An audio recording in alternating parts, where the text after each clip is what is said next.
En un mundo corrompido por la maldad, brilla una luz, surge una voz. Abba, Padre. Abba, Padre. Abba, Padre. Queremos escuchar tu voz. Abba, Padre. Abba, Padre. Vente tu Espíritu, Señor. Abba, Padre. Abba, Padre. Queremos escuchar tu voz.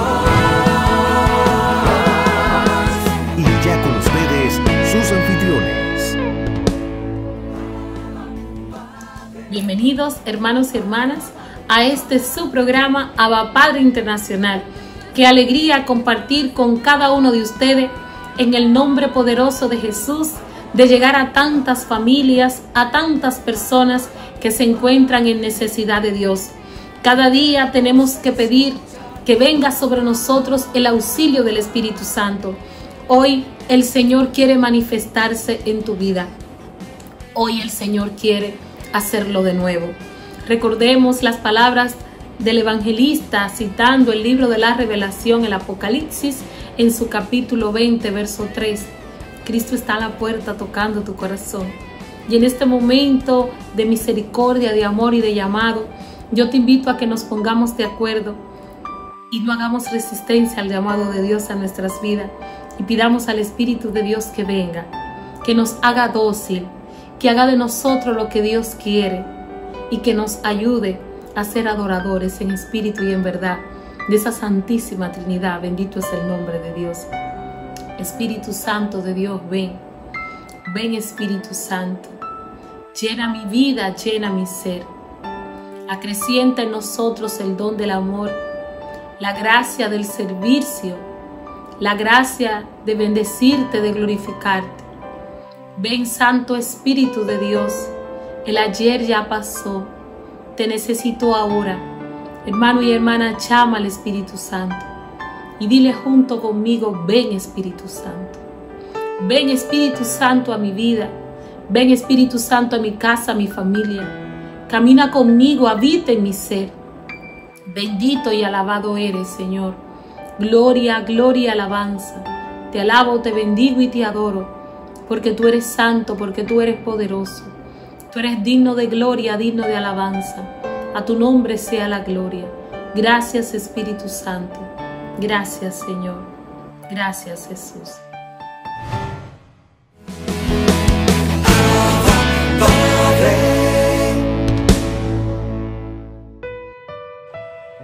Mis hermanos, hoy reflexionamos con la lectura del Santo Evangelio según San Juan, en su capítulo 20, en los versos 1 y 2, del 11 al 18.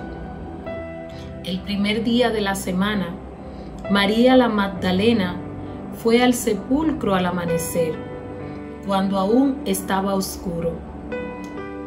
Vio la losa quitada del sepulcro, echó a correr y fue donde estaban Simón Pedro y el otro discípulo, a quien Jesús amaba, y les dijo: se han llevado del sepulcro al Señor, y no sabemos dónde lo han puesto. Estaba María fuera junto al sepulcro, llorando. Mientras lloraba, se asomó al sepulcro y vio dos ángeles vestidos de blanco, sentados uno a la cabecera y el otro a los pies, donde había estado el cuerpo de Jesús. Ellos le preguntan: mujer, ¿por qué lloras? Ella les contesta: porque se han llevado a mi Señor y no sé dónde lo han puesto. Dicho esto, se vuelve y ve a Jesús de pie, pero no sabía que era Jesús. Jesús le dice: mujer, ¿por qué lloras? ¿A quién buscas? Ella, tomándolo por el hortalero, le contesta: Señor, si tú te lo has llevado, dime dónde lo has puesto, y yo lo recogeré. Jesús le dice: María. ella se vuelve y le dice, Raboni, que significa maestro. Jesús le dice, no me retengas, que todavía no he subido al Padre, pero anda, ve a mis hermanos y dile, subo a mi Padre y vuestro Padre, a mi Dios y vuestro Dios. María la Magdalena fue y anunció a los discípulos, he visto al Señor y ha dicho esto. Hermanos y hermanas, esto es palabra del Señor. Qué maravilloso anuncio el que nos hace el evangelista en este día, la resurrección de nuestro Señor Jesucristo, la gran revelación de que la tumba ha quedado vacía, la exhibición portentosa de la gloria de Dios, el cumplimiento mesiánico de que el Hijo del Hombre tenía que padecer por mano de los pecadores, que lo iban a insultar, que sería rechazado, y todas esas revelaciones dadas por los profetas en el Antiguo Testamento que tenían que cumplirse en la persona de Jesús. Sin embargo, Jesús en sus predicaciones anunció a los suyos, a los que estaban cerca de él, de que tales cosas iban a ocurrir en él, pero ellos aún no podían entender. Pero hay algo muy interesante en la persona de María Magdalena. Esta mujer llena de este amor, de este deseo de ir a servir al Señor, pero a servirlo al sepulcro. Aquí hay una connotación, hermanos y hermanas. Ella va muy de mañana, estando aún oscuro, para ir a servir a su Señor. O sea, era parte de la tradición judía de embalsamar los cuerpos y de llevarle flores y aromas. Sin embargo, María desconocía con lo que se iba a encontrar. Dice el evangelista que lo primero que ve es que la losa que cubría el sepulcro estaba quitada, lo cual era algo imposible para los judíos. Sin embargo, se echó a correr a anunciar a Simón Pedro y a Juan, el discípulo amado, porque aún María, viendo el milagro, viendo la gloria de Dios de que la tumba estaba vacía, ella no podía entender, no lo podía creer, porque aún estaban en lo carnal. Aún María Magdalena, Pedro, Juan y los demás discípulos no habían recibido la promesa del Espíritu Santo. Porque para entender el misterio de la muerte y resurrección de nuestro Señor Jesucristo, se necesita ser lleno del Espíritu Santo. Pero me encanta este gran anuncio cuando vemos el inicio de la conversión de una persona. Y Dios le pareció bien elegir a una mujer. Recordándote, hermano y hermana, que para los judíos el papel de la mujer no era importante, la mujer no era tomada en cuenta. Sin embargo, Dios viene a trascender toda esta historia, la costumbre judía, y Dios viene a dar una iniciativa con la ley del amor. Y esta ley del amor implica donde todos y todas somos diferentes, somos tomados en cuenta. Porque María va al sepulcro porque está agradecida por las maravillas que Jesús había hecho en su vida. Estaba llena de gratitud de la persona de Cristo, porque fue el único que la acogió, la miró tal cual ella era, una mujer rechazada, repudiada por todo su historial de pasado. Y al llegar Cristo a su vida, marcó un antes y un después. Y cuando nosotros tenemos ese encuentro con Jesús, y Él marca un antes y un después en nuestras vidas, esto nadie te lo puede arrebatar, hermano y hermana. Y tu vida nunca más vuelve a ser la misma. Es por esto que María se pone a llorar. Y junto al sepulcro se quebranta en llanto. Porque ella llora a la persona de su Señor, de aquel que la libertó, de aquel que le predicó la palabra y hizo de ella una nueva mujer. Y es en cuanto a este desahogo espiritual, Dios manifiesta su gloria. Y esta mujer puede ver y apreciar estos dos ángeles vestidos de blanco, justamente ubicados donde estaba el cuerpo del Señor. Y ella llorando sus penas, llorando la partida de Jesús, aún no se da cuenta de que el Señor no estaba ahí, que ya el sepulcro estaba vacío, de que tenía que dar otro paso en fe para encontrarse con aquel que había resucitado de entre los muertos. Bendito es el Señor. Y me gusta mucho cuando los ángeles le preguntan: mujer, ¿por qué lloras? Está angustiada, continúa llorando porque se han llevado a su Señor. Y ella le pregunta: ¿dónde ustedes lo han puesto? Sin embargo, hermanos y hermanas, los ángeles le dicen a ella: vuelve y ve a Jesús de pie. Vuelve. Pero para volverse y ver a Jesús de pie, ella tiene que encontrarse con aquel que le dio nueva vida. El volverse a Dios, hermanos y hermanas, es parte del inicio del querigma, del anuncio del Señor. Volveos a mí, dice el Señor Dios Todopoderoso. Cuando nos volvemos a Dios, nos encontramos con Él y Él hace de nosotros hombres y mujeres nuevas. Y esto fue lo que aconteció en la vida de María Magdalena. Cuando María ve a aquel hombre, el hortelano, ella no reconoce aún a Jesús porque solo está fijándose en la apariencia de un hombre. Pero aquí viene lo que impacta, aquí viene una manifestación poderosa. Al instante de que Jesús la llama por su nombre, ojo, atención servidores, atención hermanos y hermanas. Jesús le dice: María. Aquí hay una manifestación de la palabra. Aquí hay una revelación mesiánica. Por lo cual al instante ella le contesta: Raboni. Le responde en hebreo, Raboni, que quiere decir maestro. Y como María, con el hecho de escuchar su voz, reconoce a su maestro. Porque el poder de Dios está en su palabra.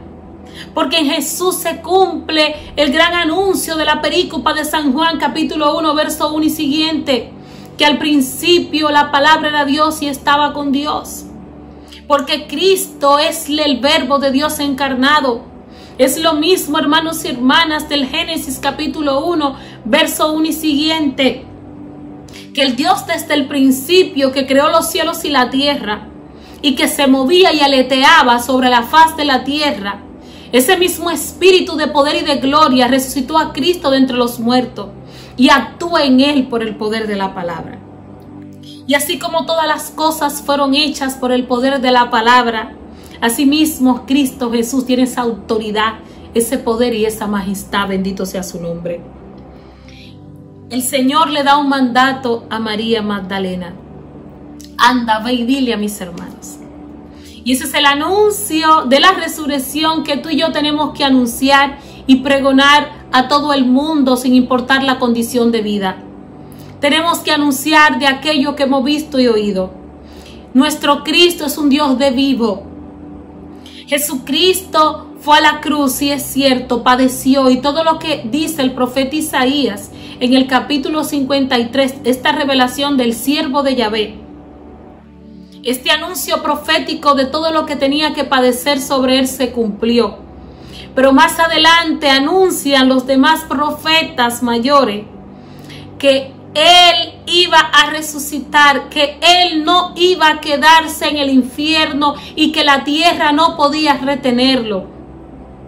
Cristo descendió a los infiernos para que se cumpliese todo lo escrito desde Abraham hasta el último de los profetas. Y asimismo, hermanos y hermanas, él invita no solo a María Magdalena que vaya a decirle a Pedro, a Juan y a los demás reunidos, sino que es un anuncio que nos da a nosotros hoy esta santa palabra. Tenemos que contar y dar testimonio de que hemos visto y oído, de que Jesús está vivo. Y así como María Magdalena, por gratitud, por gracia, dar a los demás lo que Jesús de Nazaret ha hecho con nosotros. Bendiciones.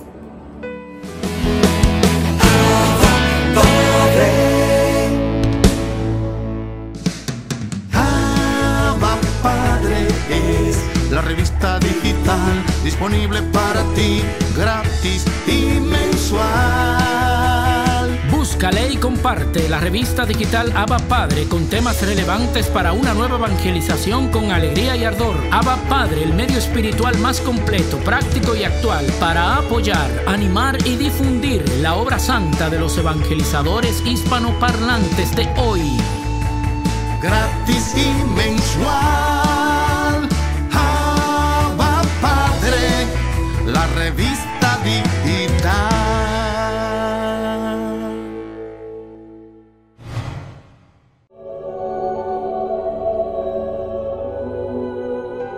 Santa María Magdalena. Su nombre era María, que significa preferida por Dios. Su sobrenombre era Magdalena, o sea, nací de Magdala.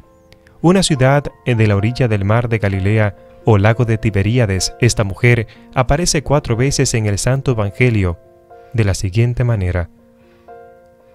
Lo primero que se dice de ella acerca fue que Jesús sacó 7 demonios. Lucas capítulo 8 versículo 2, lo cual es un favor grandísimo porque una persona poseída por 7 espíritus inmundos tiene que haber sido impresionantemente infeliz.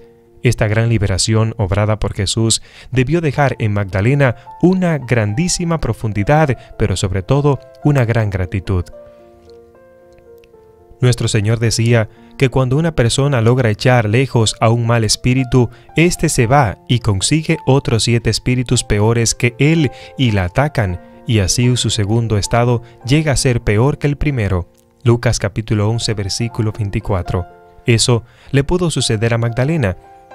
Y qué enorme paz habrá experimentado cuando Cristo alejó de su alma estos momentos y molestosos espíritus. A nosotros nos consuela esta intervención del Salvador, porque a nuestra alma también la atacan 7 espíritus dañosísimos: el orgullo, la avaricia, la gula, la ira, la impureza, la envidia y la pereza. Quizá varios más. ¿Quién puede decir que el espíritu del orgullo no le ataca día por día? ¿Habrá alguien que pueda gloriarse de que el mal espíritu de la impureza no le ha atacado y no le va a atacar ferozmente? Y lo mismo podemos afirmar de la ira, la avaricia y de todos los demás espíritus. Pero hay una verdad consoladora, y es que los espíritus inmundos, cuando veían o escuchaban a Jesús, empezaban a temblar y salían huyendo. ¿Por qué no pedirle frecuentemente a Cristo que con su inmenso poder aleje de nuestra alma todo mal espíritu? ¿Cuántas y cuántos han podido alejar malísimos pensamientos de impureza e inclinaciones horribles hacia el pecado con solo dedicarse a llamar a Jesús para que venga en su ayuda? Son muchísimos más los que podemos imaginar. El milagro que hizo a favor de Magdalena puede y quiere seguirlo haciendo cada día en favor de todos nosotros. Lo segundo que se dice acerca de Magdalena fue que se dedicó a servir con sus bienes. Amor con amor se paga, decían los antiguos. Esto fue lo que hizo Magdalena, ya que Jesús le hizo el gran favor de librarla de los malos espíritus. Ella se dedicó a hacerle pequeños pero numerosos favores. Se unió al grupo de las santas mujeres que colaboraron con Jesús y sus apóstoles y discípulos, Juana, Susana y otras. San Lucas cuenta que estas mujeres habían sido liberadas por Jesús de malos espíritus o enfermedades y que se dedicaban a servirle con sus bienes. Lucas capítulo 8, versículo 3. Levantaban la ropa, preparaban los alimentos, atendían los enfermos, quizá atendían los niños mientras los mayores escuchaban al Divino Maestro, ayudaban a la catequesis quizás a niños, ancianos y mujeres. Bendito sea Dios que en todas partes los apóstoles de Jesús y de todos los siglos han encontrado santas mujeres así, que colaboraran en las obras apostólicas de las parroquias y centros de evangelización. Ellas calladamente van haciendo labores domésticas y sencillas, pero sobre todo son catequización, y esto facilita la labor de los evangelizadores. Que Dios nos mande muchas santas Magdalenas para que cada una de nuestras obras vayan acompañadas de estas grandes apóstoles. Lo tercero que se dice es que en el Evangelio nombra a Magdalena que pudo estar junto a la cruz cuando murió Jesús. La ausencia de hombres amigos junto a la cruz del Redentor fue escandalosa. Sencillamente no se atrevieron a aparecer por ahí. No era fácil declararse amigo de un condenado a muerte. El único que estuvo fue Juan. ¿Pero acaso ¿no habrá sido porque la Virgen María le suplicó que lo acompañara? En cambio, las mujeres se mostraron mucho más valerosas en esa hora trágica y fatal, y una de ellas fue Magdalena. San Mateo capítulo 27, verso 55, Marcos capítulo 15, verso 40 y San Juan capítulo 19, verso 25 afirman que junto a la cruz de Jesús estaba la Magdalena. Siempre la gente han afirmado que los verdaderos amigos se conocen en las horas de dolor, en las situaciones angustiosas y peligrosas, en las imágenes religiosas de todo el mundo. Los artistas han pintado a María Magdalena junto a María, la Madre de Jesús, cerca de la cruz del Redentor agonizante, con un destello de gratitud a Jesús, a la que no tuvo miedo de presentarse como su discípula a esa hora trágica. Ahora Dios la presenta como modelo de fidelidad en el dolor ante la gente de todas las naciones, y como premio a esta presencia recibió luego la primera visita del resucitado. Uno de los datos más consoladores del Evangelio es que Jesús resucitado se aparece de primero a dos personas que habían sido pecadoras pero se habían arrepentido: Pedro y la Magdalena, como para animarnos a todos los pecadores con la esperanza de que nos arrepentimos y nos corregimos y logramos volver a ser buenos amigos de Cristo. Todos los cuatro evangelistas cuentan cómo María Magdalena fue el domingo de resurrección por la mañanita a visitar el sepulcro de Jesús, pero lo narra de manera hermosísima e inolvidable. Dice así: estaba María Magdalena llorando fuera, junto al sepulcro, y vio dos ángeles donde había estado Jesús. Ellos le dicen: «Mujer, ¿por qué lloras?». Ella responde: «Porque se han llevado a mi Señor y no sé dónde lo han puesto». Dicho esto, se volvió y vio que Jesús estaba allí, pero no sabía que era Jesús. Le dice Jesús: «Mujer, ¿por qué lloras? ¿A quién buscas?». Ella, pensando que era el encargado de aquella finca, le dijo: «Señor, si tú lo has llevado, dime dónde lo has puesto y yo me lo llevaré». Jesús le dice: «María». Ella lo reconoce y le dice: «Oh Maestro», y se lanzó a besarle los pies. Dice Jesús: «Suéltame, porque todavía no he subido al Padre. Vete donde los hermanos y diles: subo a mi Padre, a vuestro Padre, a mi Dios y a vuestro Dios». Fue María Magdalena y dijo a los discípulos: «He visto al Señor y me ha dicho esto y esto». Juan capítulo 27, versículo 11. Esta mujer tuvo el honor de ser la encargada de comunicar la noticia de la resurrección de Jesús. Este bellísimo relato se distingue por su ingenuidad, su dramatismo y realismo. Es una narración magistral, concreta, pintoresca, movida, viviente. ¿Quién de nosotros no hubiera querido estar presente en tan emocionante encuentro y oír aquel diálogo tan interesante?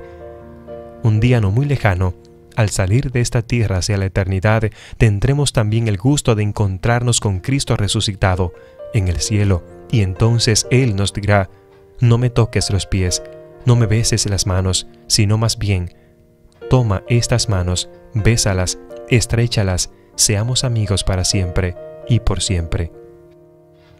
La vida de Magdalena es recordada el 22 de julio de cada año para recordarnos que tú también y yo, aunque hemos sido pecadores, podemos ser y somos amigos de Dios. Que Dios te bendiga.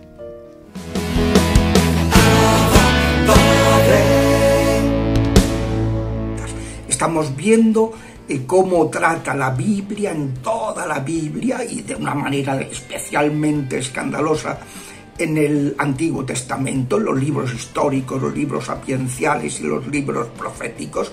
No falta en ningún momento la referencia a las herencias ancestrales. Y en la clase anterior veíamos que hay una diferencia entre las positivas y las negativas. Las positivas, como se dice en multitud de textos, son para siempre. Eso no se pierde. Lo bueno que se haya hecho, eso queda por 1000 generaciones, para siempre. En cambio, lo malo, Dios le ha puesto un coto. Hasta la tercera y cuarta generación. Bien entendido que si en la cuarta generación vuelven a cometer el pecado, pues ya añadimos otras 4. Y por eso a veces cuando se hace la sanación intergeneracional hay que remontarse no a 5, sino a 10 generaciones O como me decía el otro día una persona, mire que me he enterado, una persona con palabra de conocimiento me ha dicho que yo tengo un problema en la 13ª generación. Entonces, pues le dije, pues no, claro, eso puede ser así, le expliqué el porqué. Mira, en el libro de las 6 puertas que se explica eso así, en el apartado correspondiente, ¿no? Que eso, claro, que puede suceder así. Pero de suyo, cada pecado tiene una repercusión hasta 3ª o 4ª, no más, ¿no? Un punto siguiente que conviene aclarar es que la Biblia, al mismo tiempo que asegura que hay pecados muy graves que tienen repercusiones cuando uno no se ha retractado en los hijos, en los nietos, en los bisnietos, pues al mismo tiempo la Escritura Santa quiere aclarar que esto no exime de la responsabilidad personal. Que esto yo entiendo, a ver, que la Conferencia Francesa, pues cuando recurre a peritos y los peritos psicólogos, pues dijeran, hombre, es que esto puede hacer que la gente se escude en sus antepasados y no asuma, se convierta en personas irresponsables psicológicamente. Totalmente de acuerdo que eso puede suceder. Hasta el punto de que, efectivamente, se dice en la Biblia en varios momentos, en el Nuevo Testamento, que hay cosas, dicen, no, esto no se debe, no todas las desgracias se deben a los ancestros. Hay desgracias que se deben a nosotros o que se deben a cosas de otros. En el caso, por ejemplo, de Jesucristo, que dice, no, este pecado de la ceguera, esta ceguera no se debe a un pecado de sus padres o de él, sino, y no dice a qué se debió. Entonces lo que dice es para qué lo ha permitido Dios, para la gloria de Dios, para el milagro que Cristo iba a hacer. Lo mismo, pues se pone un coto para que no se pensara, o sea, sería un error atribuir toda desgracia a herencias ancestrales. No, señor. Hay muchas cosas que se producen por culpa nuestra o por culpa de otras personas que nos han hecho una faena en nuestra vida, que no son nuestros ancestros, sino coetáneos nuestros, ¿no? Y entonces, pues por eso la Sagrada Escritura trata de que evitar que la asistencia de estas herencias pueda llevarnos a exonerarnos de la responsabilidad personal. Cuando esa Conferencia Francesa o cuando el padre Forteo, el padre Rogelio Alcántara, pues hablan de eso, de que bueno, que hombre, que uno no tiene que no, hacen bien en insistir en que hay textos bíblicos en que aclaran eso, pero eso no desmiente lo anterior.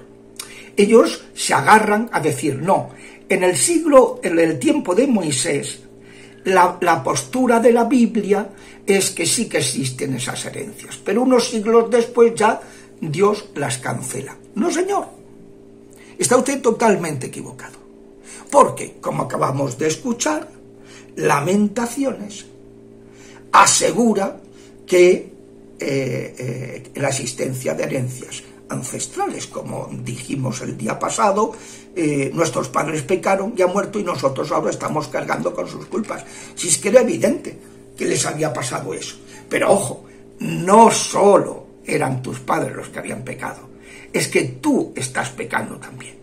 Y por eso, pues para evitar esta pérdida de sentido de responsabilidad, pues la Biblia tiene también unos textos en que dicen lo contrario. Pero a diferencia y en contra de lo que aseguran algunos de estos teólogos que he mencionado, y que dicen, no, en el siglo VI, cuando están en Babilonia, ahí es cuando ya se ha superado la postura anterior. Pues no, señor, en los tiempos de Moisés ya se afirmaba este asunto. Fíjense lo que dice el Deuteronomio. Cuando van a entrar en la tierra prometida, les dice, no morirán los padres por culpa de los hijos, ni los hijos por culpa de sus padres. Cada cual morirá por su propio pecado.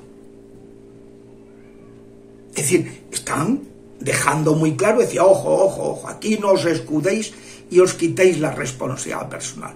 Hay herencias ancestrales, pero también hay responsabilidades personales. Y esto digo que es Deuteronomio 24:16, que no lo mencionan los que postulan la teoría de que es que los tiempos de Moisés la opinión era que sí que había, todo se debía a herencias ancestrales, y que en los tiempos de Babilonia, en el destierro, en el exilio en Babilonia, pues que ahí era la postura contraria. No, en los tiempos de Babilonia, como hemos mencionado en Lamentaciones, se afirma que también existen herencias ancestrales. Y en los tiempos de Moisés también se afirma que los padres, que no morirán los hijos por los padres, sino cada uno cargará con su propio pecado. Es decir, la Biblia es muy equilibrada para afirmar al mismo tiempo que existen herencias por pecados gravísimos, repercuten en los hijos, nietos, bisnietos y tataranietos, y para afirmar lo contrario, que cada uno además tiene que cargar con su responsabilidad personal. Es decir, en los libros históricos, libros proféticos, libros sapienciales del Antiguo Testamento, se asegura totalmente las herencias intergeneracionales. Pero esto no solamente en los tiempos de Moisés, sino también en los tiempos del exilio. Y luego, la responsabilidad personal también se asegura en las mismas épocas. En los tiempos de Moisés, Deuteronomio 24:16, no morirán los padres, los hijos por culpa de los padres.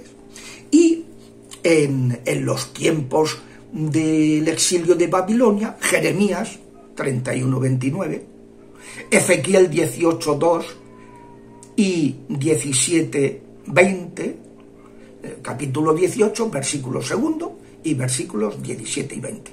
Y luego el segundo libro de las Crónicas, 25:4, que es una narración de la historia bíblica en clave del culto, no en clave de la alianza, que es la tradición deuteronómica de Samuel, de los libros de Samuel, los libros de Reyes, ¿no?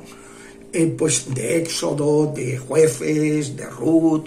Bueno, pues que ahí se asegura que que cada uno tiene su responsabilidad personal. Es decir, hay que, no solo algunas desgracias son debidas a herencias ancestrales, hay desgracias que se deben a pecados propios. Como le dice a la adúltera, en adelante no peques más. O le dice a un ciego, no vuelvas a pecar, no te vaya a pasar algo peor. O sea que el Señor está atribuyendo a pecados pues cosas que nos suceden. Nosotros nos cargamos con... Y quería acabar refiriéndome a la respuesta de Jesucristo. Le preguntan, ¿quién pecó, él o sus padres? Gente que decía, bueno, esto o bien una herencia ancestral o bien una responsabilidad personal, que son las dos posturas que aparecen en la Biblia constantemente. Unas veces es por pecados propios, otras veces pecados ajenos y otras veces por las dos cosas a la vez. Entonces, pues le preguntan, ¿esta cuál es la causa? Y Jesús no le responde. Dice, no, ni él ni sus padres, sino para la gloria de Dios. Le dice él, ¿para qué? Por tanto, el Señor no está excluyendo que existan las herencias ancestrales, y está asegurando que en este caso no se deben ni a herencias ancestrales ni a pecados propios, sino que se debe, que esto se ha permitido para una mayor gloria de Dios. Es decir, no todas las desgracias proceden de los ancestros, pero hay ciertos errores de los ancestros que pueden marcar a sus generaciones a sus descendientes por varias generaciones. Hasta la semana que viene, si Dios quiere.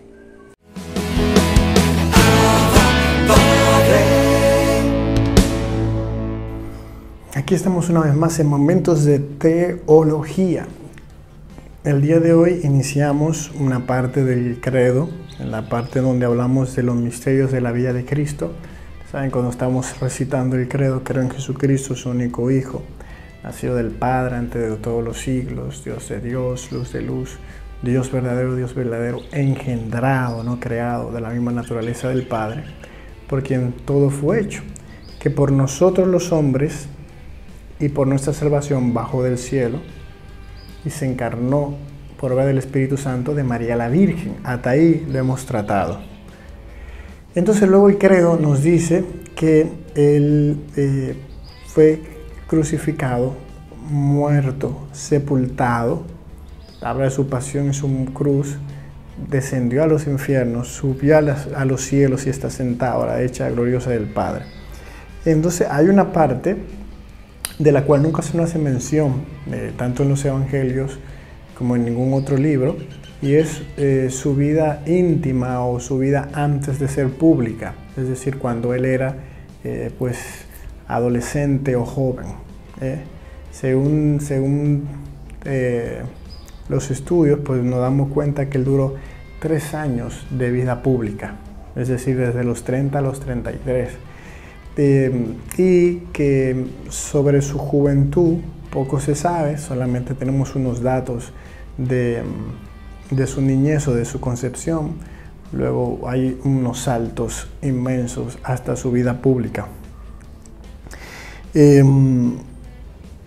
Hay muchas cosas de la vida de Jesús que interesan más a la curiosidad humana y por eso que no figuran en el Evangelio. Casi nada se sabe de su vida en Nazaret.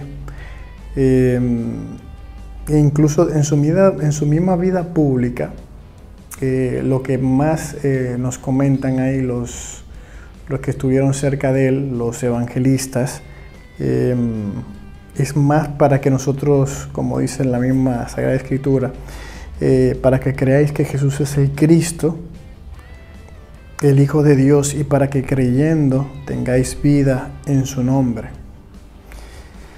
Los evangelios fueron escritos por hombres que pertenecieron al grupo de los primeros que tuvieron fe y quisieron compartirla con otros, por eso pusieron por escrito eso.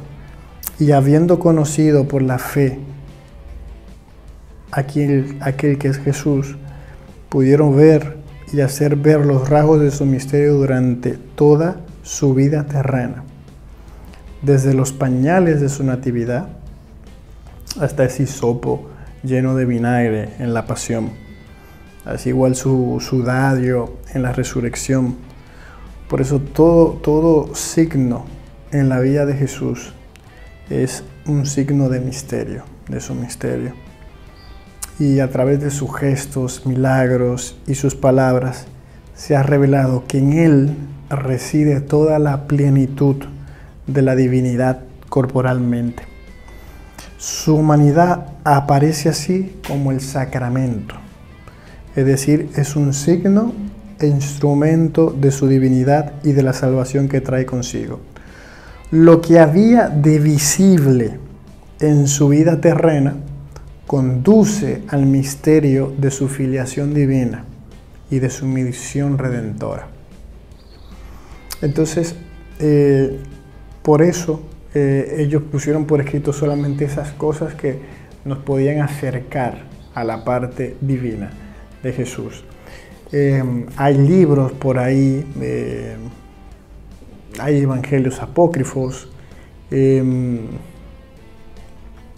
evangelios también agnósticos, pues que cuentan una vida oculta de Jesús, por eso no son evangelios ni son pues aprobados por la Iglesia en cuanto tal.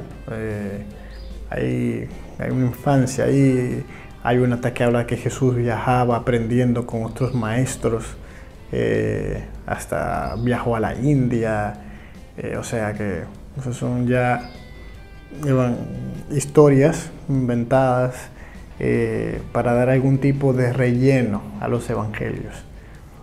Pero como digo, o sea, fue algo que los evangelistas no quisieron tocar, prefirieron tocar ya su vida pública. En cuanto tal, comentaron su nacimiento porque tenían que darle la gente tenía que conocer que su origen no era puramente humano, sino que él venía de Dios. Por eso había que comentar su nacimiento milagroso de la Virgen María. Hay unos rasgos comunes en los misterios de Jesús. Toda la vida de Cristo es revelación del Padre. Sus palabras, sus obras, sus silencios, sus sufrimientos, la manera de ser y de hablar. Jesús puede decir, por eso, con toda seguridad, quien me ve a mí, ve al Padre.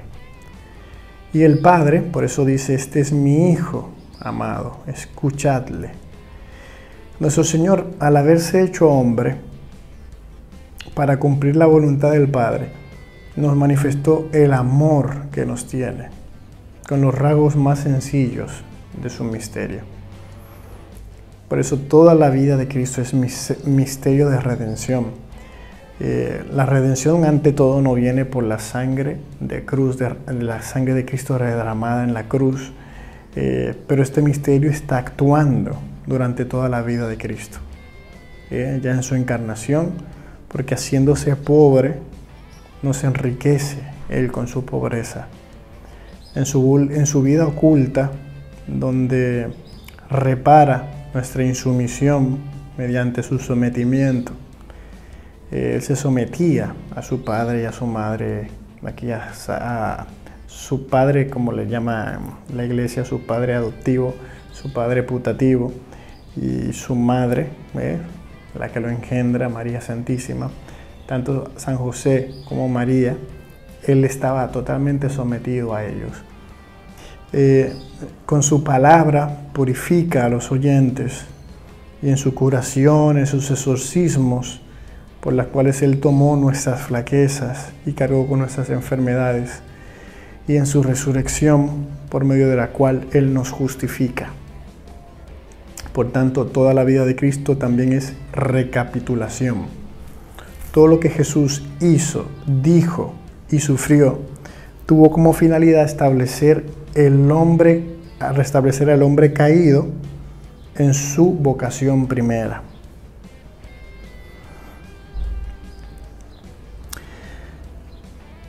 Nuestra comunión en los misterios de Jesús. Antes que nada, aunque en la cruz, con su derramamiento de su sangre, es que uno alcanza la redención, lo que aquí quiere decir también es que, Jesús con una sonrisa nos hubiese redimido, con una lágrima de Él cuando estaba llorando, siendo un niño, si se hubiera majado un dedito, ya con eso hubiésemos sido redimidos, con un suspiro de Jesús, con una gota nada más de su sangre, porque todo en Él, al ser Dios, es de valor infinito. Todo lo que Jesús hace es de valor infinito, es de propiciación agradable a Dios, lo que sea que pudiera ser su Hijo.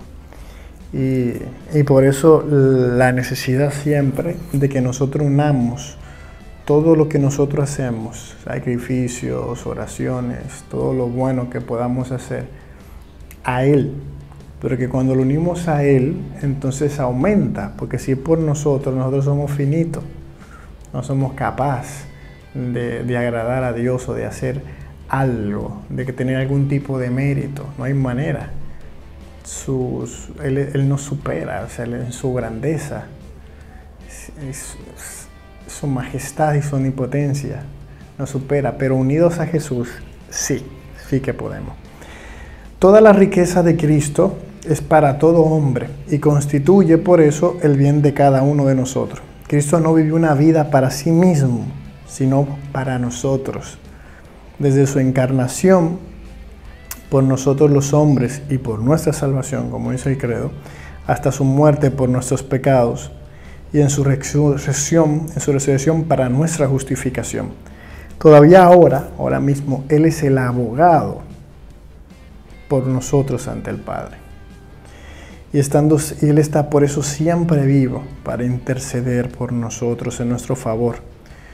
Y con todo lo que vivió y sufrió por nosotros de una vez y por todas, permanece presente y para siempre ante el acatamiento de Dios en favor nuestro.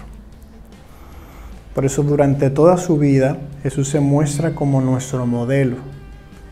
Él es el hombre perfecto, aquel al que tú y yo tenemos que imitar, al que debemos mirar. Si nosotros me preguntáramos cómo deben ser los hombres, ¿de dónde tenemos que tomar el ejemplo? Pues hay que mirar a Cristo, Él es el modelo. Y Él nos invita por eso a ser sus discípulos y seguirle. Y con su anonadamiento nos ha dado un ejemplo que imitar. Con su oración atrae la oración. Con su pobreza llama a aceptar libremente la privación y las persecuciones. Todo lo que Cristo vivió hace que podamos vivirlo con Él y que Él lo viva en nosotros. Por eso te decía de los méritos, de los sacrificios, todo lo que Él lo hizo, Él lo vive ahora en nosotros. El Hijo de Dios con su encarnación por eso se ha unido de cierto modo con todo hombre. Estamos llamados no a hacer más que una sola cosa con Él. Nos hace comulgar en cuanto miembros de su cuerpo, en lo que Él vivió en su carne por nosotros y como modelo nuestro. Quiero terminar leyéndoles unas palabras de San Juan Eudes, muy bonitas. Dicen: debemos continuar y cumplir en nosotros los estados y misterios de Jesús y pedirle con frecuencia que los realice y lleve a plenitud en nosotros y en toda su iglesia. Porque el Hijo de Dios tiene el designio de hacer participar y de extender y continuar sus misterios en nosotros y en toda su iglesia, por las gracias que Él quiere comunicarnos y por los efectos que quiere obrar en nosotros gracias a estos misterios, y por este medio quiere cumplirlos en nosotros. Así que nada, vamos en la próximo momentos de teología. Yo sé que a alguno de ustedes le habrá picado la curiosidad con eso de la infancia de Jesús y su vida oculta. Voy a prepararle un poquito más extenso ese tema para llenar un poco más la curiosidad, ¿de acuerdo? Entonces nos vemos, si Dios quiere, en otro momento de teología. Así despedimos su programa Abba Padre Internacional, dando gracias a Dios. Gracias, Señor, por esta oportunidad de servirte. Gracias, Señor, por tantas familias, por tantas personas que han sido tocadas a través del poder de la palabra. Gracias, Señor, porque tú has salido a nuestro encuentro. Así, Señor, como tú saliste al encuentro de María Magdalena, hoy de una manera especial Cristo Jesús sale al encuentro de la iglesia. Él sale a tu encuentro porque te ama. Comparte este programa con familias, amigos, de una manera especial con personas que tienen necesidad de Dios. Haz clic a la campanita y forma parte de esta gran familia, y diariamente te llegarán nuestras notificaciones. Agradecemos a Dios por todos los medios de comunicación que comparten este programa en los diferentes países de Latinoamérica. Hasta la próxima, que el Señor nos bendiga.